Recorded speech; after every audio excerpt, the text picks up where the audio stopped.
De los días miércoles nos metemos a hablar de todo lo que tiene que ver con la economía y para eso ya lo sumamos a nuestro economista, el señor Silvio Cañas, a quien ya le damos la bienvenida en esta mañana. Silvio, ¿cómo andamos? Buen día en esta mañana de miércoles.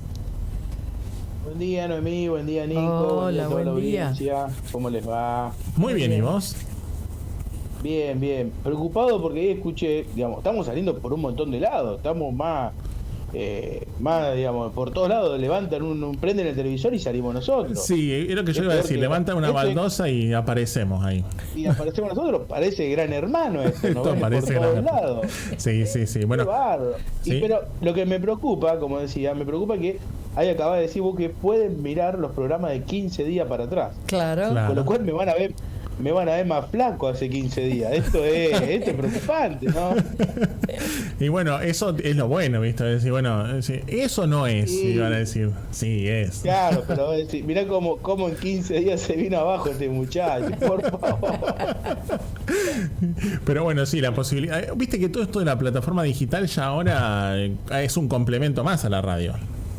Sí, totalmente. Hoy subo un montón y lo vemos con todo, ¿no? Todos van aprovechando la salida, porque antes la radio era era como impersonal, uno se imaginaba al otro que estaba del otro lado de la radio, y cómo será alto, será flaco, será siempre bajo, será rubio, y siempre las voces decían que eran lindos, ¿viste? Las voces son diferentes. Claro. Los que no tenemos otra cosa que lucir, claro, en la radio tratamos de que la voz sea dulce, si es a la noche que uno habla. Por ahí me preguntaban, ¿cómo sos al aire? ¿Y qué querés que le diga? Claro, no. Yo decía, y bueno, tengo 30 años más de lo que te imaginas. No soy rubia y esto es teñido. Claro, era sincera, porque si no después te lo encontrás en la calle. No te reconocen. No te reconocen la voz y se dan vuelta y te miran. No es esta. Pasa. Pasa eso. Pasaba, ahora ya estamos rescrachados. Ahora no, mira, ahora soy una cara dura, salgo con el pelo blanco, ¿qué me importa? ¿Viste? Ahora ya estamos rescrachados. Así que no te hagas problema por los 15 días. Mira, yo llevo 40 años de atraso con la audiencia.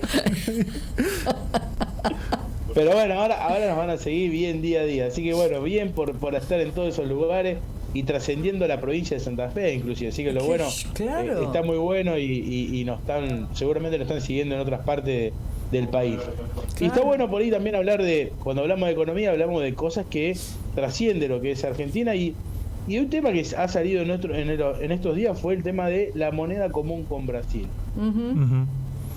¿Qué pensamos y cuál es lo que se está analizando para una moneda común con Brasil? Y bueno, un poco nuestra opinión en relación a eso, si es bueno o no es bueno. A ver, entendamos un poquito qué es lo que, cuando uno habla de uniones aduaneras o estos mercados comunes, tiene distintas instancias, ¿no? Uno empieza con un país o con una zona de países, empieza a relacionarse y a tener acuerdos comunes. Entonces, empieza con distintas etapas hasta llegar a la última etapa, que es la Unión Europea. Si vemos un ejemplo, nosotros estamos con el Mercosur, estamos a mitad de camino. La Unión Europea está 2 o 3 pasos más avanzados en relación a que han logrado una unificación de la moneda en casi todos los países, excepto, por ejemplo, Reino Unido, que nunca quiso acceder a la Unión Europea y que de hecho no comparte la misma moneda con los países de Europa. Cuando uno analiza eso, son muchos años de negociación, muchos años de análisis, donde hay que tener en cuenta muchos factores, como son, por ejemplo, el tamaño del país, el tipo de producto que uno genera, el tipo de competencia que hay entre esos países por la misma producción, o la complementariedad, porque puede haber que sean complementarios, el tipo de política también que muchas veces lleva adelante cada uno de los países, el tema de cómo trabajan o la independencia o no de los bancos centrales de cada uno de los países, claro, la historia monetaria inclusive. También la solidez tiene que ver un poco de la moneda del país. Totalmente. Entonces, digamos, todos esos factores son los que uno va analizando, y va llevando a lo que se llama hacia un acuerdo, a una zona de equilibrio, ¿no? Entonces, se van fijando objetivos a largo plazo, mediano y largo plazo, a ir llevando y a tratar de llegar a esos objetivos. A ver, acá lo que se planteó es casi utópico, ¿no? En pensar, es imposible en los próximos, yo calculo que 5 o 10 años, imposible pensar una moneda común. Creo que, y después sí, vamos a hablar un poquito de nuestra opinión, digamos, estas son todas las cuestiones técnicas que debería, digamos, hacer un gobierno. Esto fue un anuncio más marketinero que otra cosa, pero hay un montón de trabajo previo para poder llegar a esa moneda común. Ahora ¿está bueno tener una moneda común con Brasil o no? Pensemos que Mercosur es más amplio que Brasil. Eso te iba a decir, ¿por qué solamente con Brasil y dejar afuera el resto? Porque encima esto se lanza o se habla o se dice o se presenta el marketing dentro de una cumbre de la CELAC donde no participa solamente Argentina y Brasil. Por eso, hasta creo que es desprolijo en ese sentido, porque claro, esto debería ser una decisión del Mercosur. Para eso está Paraguay, para eso está Uruguay, para eso está Venezuela, inclusive en el Mercosur. Pensemos que está como incorporado Venezuela. Entonces, sería más prolijo si la Mercosur en realidad empieza a trabajar para llegar a una congruencia y a una idea de moneda común. Pero no sucedió eso, como decía, sino que sucede solamente con Brasil. Y ahí esto había pasado con Bolsonaro y Macri también, lo de la moneda, ¿no? O mal recuerdo. No me acuerdo, sí, había algo ahí.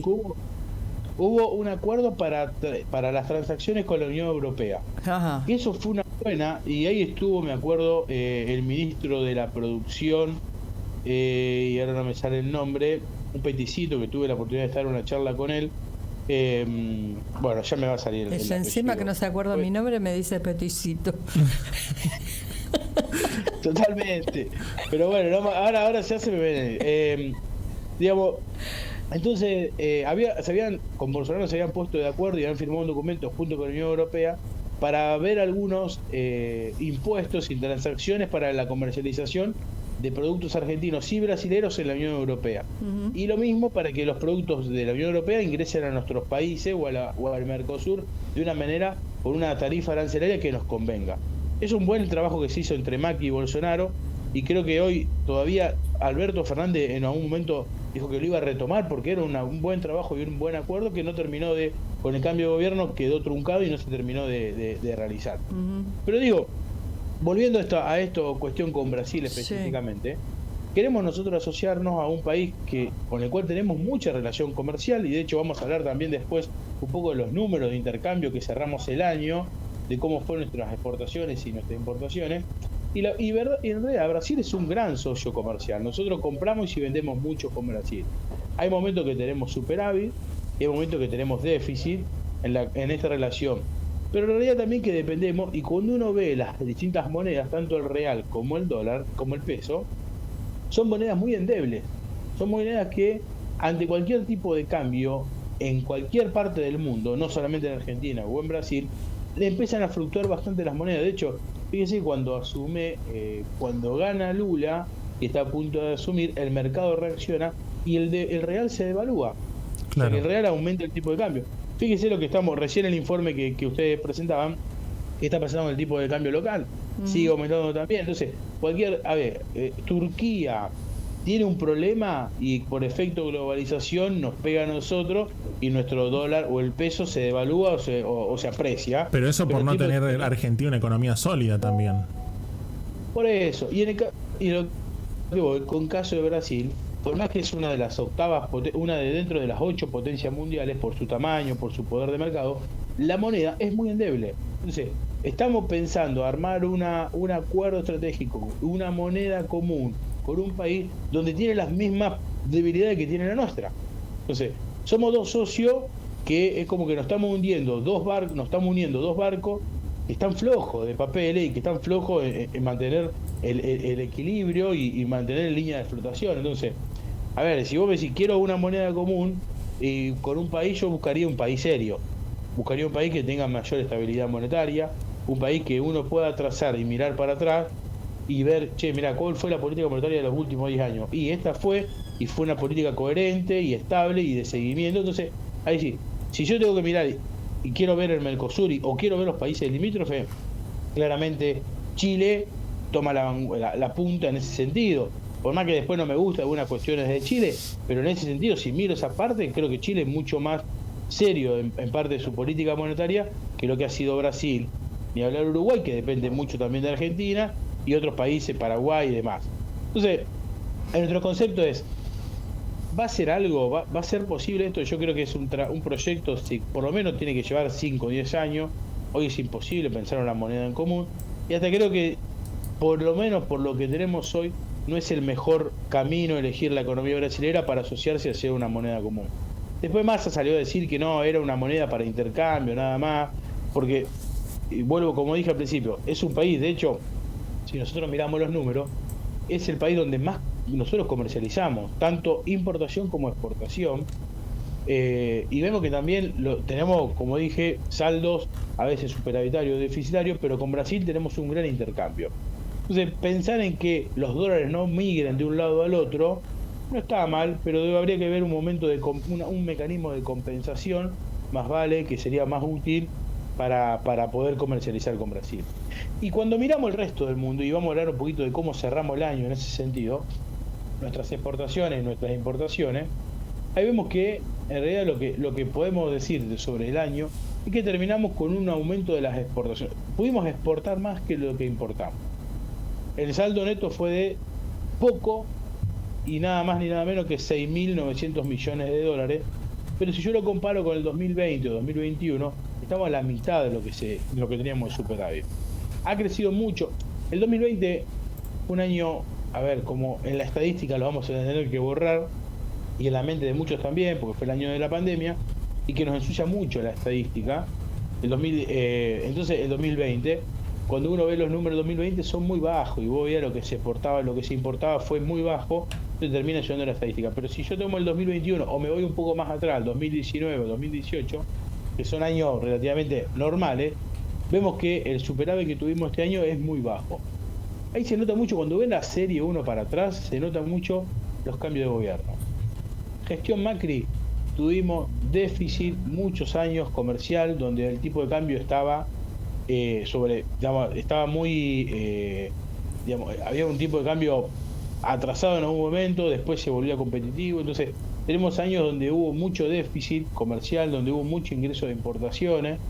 En cambio, cuando ya asume el nuevo gobierno de Alberto Fernández, ahí los números se dan vuelta y pasamos a tener grandes superávit comerciales, porque ¿qué pasó? Cuando cambia el gobierno, los dólares ya no ingresan por inversiones o por deuda, como ingresó en la época de Macri, sino que acá se había cortado el flujo de ingreso de divisa y lo deberían hacer a través de las exportaciones. Por eso el gobierno hizo mucho hincapié en mejorar su relación comercial, y dicho, de 2020 y 2021 tienen grandes superávit comerciales.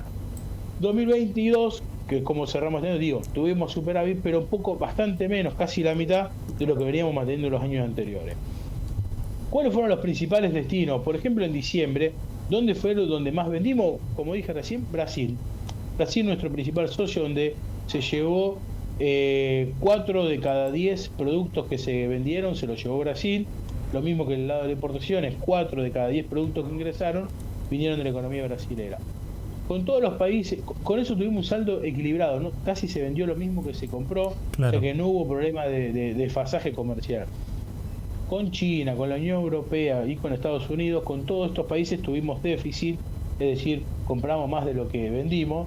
Solamente tuvimos superávit con la India, con Chile, con Vietnam, son los principales 3 países donde seguimos teniendo superávit, como muchos meses sucede, superávit comercial, es decir, que estamos vendiendo más de lo que importamos. El balance general en diciembre fue un mes muy malo en materia de intercambio comercial, porque es un año en donde no tenemos grande cantidad de soja para exportar. Nuestro producto premium estrella, que es el grano, en diciembre, enero y febrero no son los mejores meses para la exportación. De hecho, las exportaciones cayeron un 7,1%. Y por el lado de las importaciones, y producto de todas las restricciones que hay y que tiene la industria, que se escucha en todos lados, que tienen problemas para ingresar productos, para importar, para traer piezas y demás, la importación ahí se ve que cayó un 19%. Así y todo, tuvimos un saldo comercial también positivo en el mes de diciembre, que siguió aumentando, pero el volumen de intercambio bajó un 13%, o sea, fue malo diciembre para el intercambio comercial con el mundo, insisto, por esta caída tanto en las exportaciones como en las importaciones. Si miramos el año, y con esto por ahí ya vamos cerrando, si miramos el año, ahí vemos que en realidad las exportaciones crecieron un 13,5%, llegando a un total de 88.446 millones de dólares, algo que estimamos que el año que viene va a ser más o menos similar, tal vez un poco menos, y vamos a ver ahí cómo es el impacto de la sequía. Fue un buen año, digamos, en materia de exportación. Cuando uno ve, sacando diciembre, cuando uno ve todo el año, vemos que se va incrementando el volumen de exportaciones e importaciones. Fíjense que en el lado de la importación, dije, el saldo fue superávit. Fue 81.523 millones de dólares lo que se importaron, pero las importaciones en este año crecieron un 29% y las exportaciones solamente un 13%. Entonces, ahí donde, y fíjense que con todas las restricciones que hubo, ahí donde el gobierno hace foco en la salida de los dólares y cómo tiene que tratar de cuidar esos pocos dólares que tiene para poder lograr seguir teniendo superávit, que digo, acá está, ¿por qué la de superávit fue la mitad de los años anteriores? Porque creció mucho la importación. ¿Y por qué crece mucho la importación? Porque el tipo de cambio al cual se importa está relativamente atrasado, 190 pesos hoy que está el dólar en el Banco Nación, está atrasado en relación al tipo de cambio que es el que debería ser, que está más cerca de los 3.50, casi hay un 100% de brecha. Entonces, ahí muchos se apuran a importar, se apuran a traer, por eso han crecido mucho las importaciones. Y lo último, digamos, en esto también relacionado a lo que es el dólar y demás, la última noticia, que esa es una buena noticia y que también es una oportunidad para aprovecharla, es que el Banco Central ha modificado las tasas. La tasa para fijo sigue siendo la misma, lo que ha aumentado es la posibilidad o la tasa que le paga a los fondos comunes de inversión. Con lo cual lo que va a suceder en los próximos días seguramente va a ser que muchos fondos o instituciones que tienen plata puesta en plazo fijo retiren, o cuando se cancelen esos plazos fijos, los retiren y los pasan a invertir a los fondos comunes de inversión. Los fondos comunes de inversión es el momento en que van a empezar a hacer mucho dinero, van a nutrirse de muchísimo dinero también de los pequeños ahorristas y demás, que hoy te va a convenir poner la plata en un fondo común de inversión a T0, es decir, para poder sacar y poner todos los días, antes que un plazo fijo, porque va a terminar rindiéndote más el fondo común de inversión y a su vez tiene la posibilidad de poder retirarlo en cualquier momento durante el mes. Claro. Así que ahí tenemos una oportunidad para poder ir moviendo las inversiones que uno tenga, aquel que tenga un plazo fijo, por más pequeño que sea, tiene una oportunidad de ganarse un pesito más y a su vez tener esa flexibilidad de decir, cuando lo necesito, aprieto dos botones y al otro día lo tengo acreditado en mi cuenta.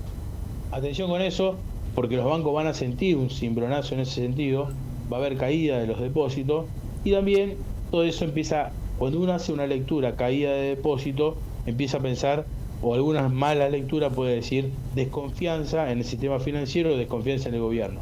Acá por ahora es solamente una jugada de rentabilidad que obviamente va a repercutir en eso, así que a no comernos la curna con las malas informaciones. No es que el mercado va a desconfiar del gobierno o del sistema financiero y por eso retira el plazo fijo, sino que va en busca de una mejor tasa y una mejor rentabilidad. Claro. Silvio, vamos a seguir hablando obviamente de todo esto, seguir analizando lo que nos queda el próximo miércoles y nos encontramos entonces la semana que viene. Buen fin de semana. Gracias igualmente para ustedes, buena jornada. Abrazo enorme, hasta luego. Allí habla con nosotros nuestro economista Silvio Cañas, haciendo referencia un poco a todo lo que tiene que ver con la economía, el balance obviamente que nos va dejando los números que arroja la economía día tras día. Entre eso, uno de los números siempre es lo que se mira, ¿no? El dólar, el precio del dólar y la situación con el dólar paralelo, ¿no? La brecha del 100% que recién hacía referencia a Silvio, obviamente en análisis con lo que tiene que ver con no solamente las importaciones sino también las exportaciones. 44 minutos después de las 10 de la mañana.